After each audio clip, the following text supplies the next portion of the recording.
ಪ್ರಿಯರೇ, ದೇವರು ಒಳ್ಳೆಯವರು, ಒಳ್ಳೆಯದನ್ನೇ ಮಾಡುವವರಾಗಿದ್ದಾರೆ. ಆರಾಧನೆ ಮಾಡುವೆನು ಎಲ್ಲ ವೇಳೆಯಲ್ಲಿ, ಆತ್ಮದಲ್ಲಿ ಸತ್ಯದಲ್ಲಿ ಆರಾಧಿಸುವೆನು. ಆರಾಧನೆ ಮಾಡುವೆನು ಎಲ್ಲ ವೇಳೆಯಲ್ಲ, ಆತ್ಮದಲ್ಲಿ ಸತ್ಯದಲ್ಲಿ ಆರಾಧಿಸುವೆನು. ನನ್ನ ಪ್ರಾಣ ಪ್ರಿಯ ಯೇಸುವಿಗೆ, ನನ್ನನ್ನು ಹುಟ್ಟಿಸಿದ ತಂದೆಯಾದ ಯೇಸುವಿಗೆ, ನನ್ನ ಪ್ರಾಣ ಪ್ರಿಯ ಯೇಸುವಿಗೆ, ನನ್ನನ್ನು ಹುಟ್ಟಿಸಿದ ತಂದೆಯಾದ ಯೇಸುವಿಗೆ ಸ್ತುತಿ ಸ್ತುತಿ ಸ್ತುತಿ ಸ್ತುತಿ ಆರಾಧನೆ. ಹಲ್ಲೆಲೂಯ ಹಲ್ಲೆಲೂಯ ಆರಾಧನೆ. ಸ್ತುತಿ ಸ್ತುತಿ ಸ್ತುತಿ ಸ್ತುತಿ ಆರಾಧನೆ. ಹಲ್ಲೆಲೂಯ ಹಲ್ಲೆಲೂಯ ಆರಾಧನೆ.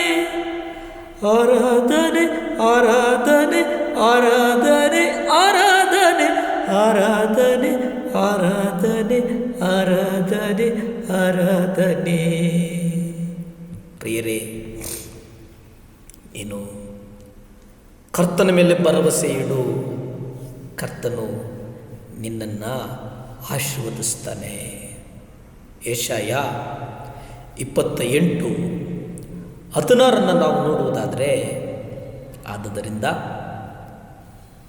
ಕರ್ತನಾದ ದೇವರು ಹೀಗೆ ಹೇಳುತ್ತಾನೆ, ಇಗೋ, ಪರೀಕ್ಷಿತವಾಗಿಯೂ ಅಮೂಲ್ಯವಾಗಿಯೂ ಇರುವ ಮೂಲೆಗಲ್ಲನ್ನು ಚೀಯೋನಿನಲ್ಲಿ ಸ್ಥಿರವಾದ ಅಸ್ಥಿವಾರವನ್ನಾಗಿ ಇಡುತ್ತೇನೆ. ವಿಶ್ವಾಸವಿಡುವವನು ಆತುರಪಡನು.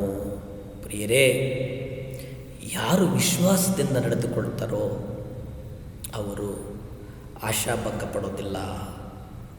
ನಿನ್ನ ಭರವಸೆ ಕರ್ತನಾಗಿರಲಿ, ನಿನ್ನ ನಂಬಿಕೆ ಕರ್ತನಾಗಿರಲಿ.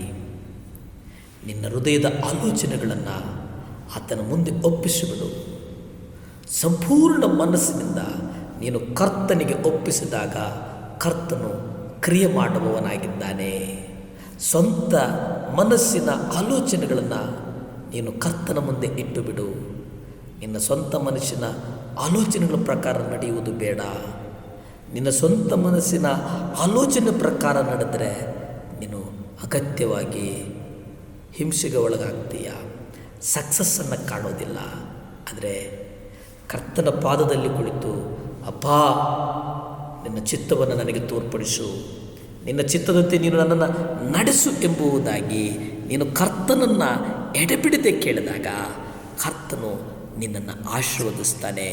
ನಿನ್ನ ಭರವಸೆ ಯೇಸು ಆಗಿರಬೇಕು. ಸುವಾರ್ತೆಯನ್ನು ಕೇಳುವಂಥ ಮಕ್ಕಳು ಆ ಸುವಾರ್ತೆಯಲ್ಲಿ ಬರುವಂಥ ವಾಗ್ದಾನಗಳನ್ನು ಹೊಂದಿಕೊಂಡು ಆ ವಾಗ್ದಾನಗಳ ಅನುಗುಣವಾಗಿ ಪ್ರಾರ್ಥಿಸಬೇಕು. ಆ ವಾಗ್ದಾನಗಳನ್ನು ಹೊಂದಿಕೊಂಡು ಪ್ರಾರ್ಥಿಸಿದಾಗ ಕರ್ತನು ಅದ್ಭುತಗಳನ್ನು ನಿಮ್ಮ ಕುಟುಂಬಗಳಲ್ಲಿ ನಡೆಸ್ತಾನೆ, ನಿಮ್ಮ ಮನೆಗಳಲ್ಲಿ ನಡೆಸ್ತಾನೆ, ನಿಮ್ಮ ಜೀವಿತದಲ್ಲಿ ನಡೆಸ್ತಾನೆ ಅನ್ನುವಂಥದ್ದನ್ನು ನೀವು ರುಚಿ ನೋಡಬಹುದಾಗಿದೆ. ಪ್ರಿಯರೇ, ರುಚಿ ನೋಡುವಂಥದ್ದು ಬಹಳ ಮುಖ್ಯ. ಯಾಕೆಂದರೆ ಆ ಪ್ರೀತಿ ಅನ್ನುವಂಥದ್ದು ಇದೆಯಲ್ಲ, ಪ್ರೀತಿ ಅನ್ನುವಂಥದ್ದು ಕರ್ತನು ಕೊಡುವಂಥದ್ದು. ಕರ್ತನೇ ನಮ್ಮನ್ನು ಉನ್ನತಕ್ಕೆ ನಡೆಸುವವನಾಗಿದ್ದಾನೆ. ಕರ್ತನೇ ನಿಮ್ಮನ್ನು ಆಶೀರ್ವದಿಸ್ತಾನೆ. ಪ್ರಾರ್ಥಿಸಿಕೊಳ್ಳೋಣ. ಭೂಮಿ ಆಕಾಶಗಳನ್ನು ಉಂಟು ಮಾಡಿದಂಥ ಸರ್ವಶಕ್ತನಾದಂಥ ದೇವರೇ ಸ್ತೋತ್ರಪ್ಪ. ಈ ಮುಂಜಾನೆಯ ಸಮಯದಲ್ಲಿ ದೇವರೇ ಪ್ರಾರ್ಥಿಸ್ತೇನೆ ಸ್ವಾಮಿ.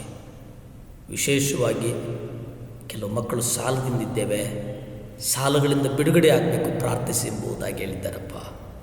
ಕೀರ್ತನೆಗಳು 121:1 ಅಪ್ಪ, ಈ ವಾಗ್ದಾನವನ್ನಿಟ್ಟು ಬೇಡ್ತೇನೆ. ನನ್ನ ಸಹಾಯವು ಎಲ್ಲಿಂದ ಬರುವುದು? ನನ್ನ ಸಹಾಯವು ಭೂಮಿ ಆಕಾಶಗಳನ್ನು ಉಂಟು ಮಾಡದಂಥ ಯೆಹೋವನಿಂದಲೇ ನನ್ನ ಸಹಾಯ ಬರುವುದು. ನನ್ನ ಸಹಾಯ ಯೆಹೋವನಿಂದಲೇ ಬರುವುದಪ್ಪ. ದೇವರೇ, ಆ ಮಕ್ಕಳ ಸಾಲಗಳು ಹೋಗಬೇಕು ದೇವಾ, ಸಾಲಗಳು ಹೋಗಬೇಕು. ಸಹಾಯ ಮಾಡು ಸ್ವಾಮಿ, ಸಹಾಯ ಮಾಡು, ಆಶೀರ್ವದಿಸಪ್ಪ. ಯೇಸುವಿನ ನಾಮದಲ್ಲಿ ಬೇಡ್ತೇನೆ ತಂದೆ.